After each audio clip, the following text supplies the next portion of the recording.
Hello everyone, I'm Sneha, back on my YouTube channel, the same old channel but with a new name. It's Story Session with Sneha. So I was reading out to you some short stories by short story writers, renowned writers. So I read out a short story by Maupassant in my previous video. I hope all of you have listened to it. I'd really like to get some comments so that I would understand that how I'm offering you and how you are liking this storytelling. So I'll be reading out today a story by Maupassant again. It's called Happiness. The sky was blue with light clouds that looked like swans slowly sailing on the water of lake. And the atmosphere was so warm, so saturated with the subtle odors of the mimosas that Madame de Villemont offered coffee to be served on the terrace which overlooked the sea. And while the steam rose from the delicate china cups, one felt an almost inexpressible pleasure in looking at the cells, which were gradually becoming lost in the mysterious distance, and at the utmost motionless sea, which had the sheen of jewels which attracted the eyes like the looks of a dreamy woman. Monsieur de Pordillac, who had arrived from Paris, fresh from the remembrance of the last election there, from the carnival of variegated posters, which for weeks had imparted the strange aspect of some oriental bazaar to the whole city, had just been relating the victory of the general, and went on to say that those who had thought that the game was lost were beginning to hope again. After listening to him, old Count de Lancolme, who had spent his whole life in rummaging libraries and who had certainly compiled more manuscripts than any Benedictine friar, shook his bald head and exclaimed in his shrill, rather mocking voice, "Will you allow me to tell you a very old story which has just come into my head while you were speaking, my dear friend, which I read formerly in an old Italian city, though I forgot at that moment where it was. It happened in the 15th century, which is far removed from our epoch, but you shall judge for yourselves whether it might not have happened yesterday. Since the day when, mad with rage and rebellion, the town had made a bonfire of the Dulac Palace and had ignominiously expelled the partisan who had been their podestat as if he had been some vicious scoundrel, had thrust his lovely daughter into the convent, and had forced his sons, who might have claimed their parental heritage, and have again imposed the abhorrent yoke upon them into a monastery. The town had never known any prosperous times.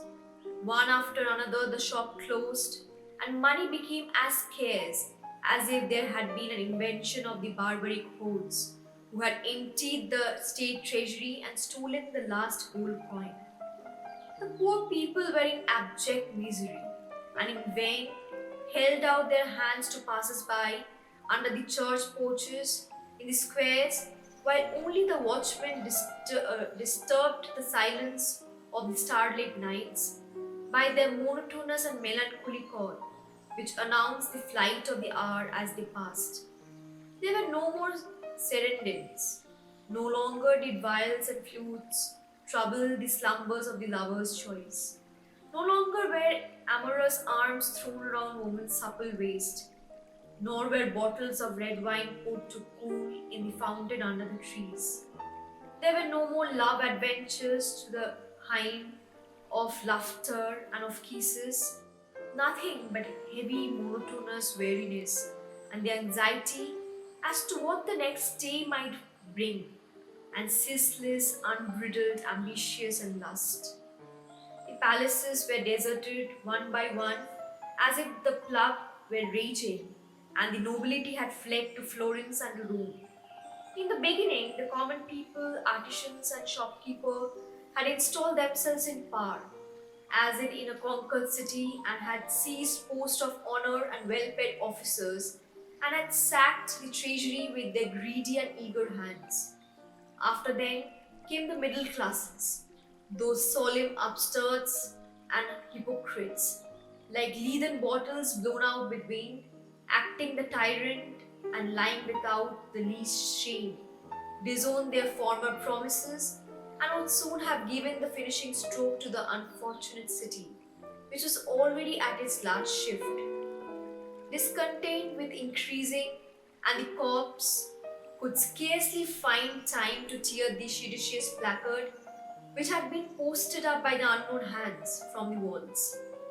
But now that the old podestat had died in exile, worn out with grief, and that his children, who had been brought up under the monastic rules and were accustomed to nothing so as to praying, thought only of their own salvation, there were nobody who could take his place.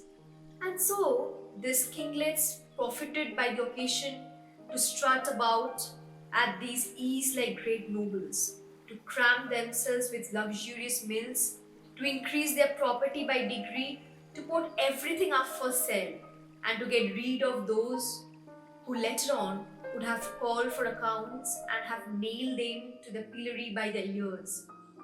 Their arrogance knew no bound, and when they were questioned about their acts, they only replied by menaces or rallies. And their state of affair lasted for 20 years, when, as war was imminent by Lucca, the council raised troops and enrolled mercenaries. Several battles were fought in which the enemy was beaten and was obliged to flee, abandoning their colors, their arms, prisoners, and all the booty in their camp. So the next part of the story I'll be reading out in my next video. Till then, keep listening to my storytelling. If you haven't listened to my previous story, so click the link below, which is in the description box. Like, share, and subscribe to my channel. Thank you.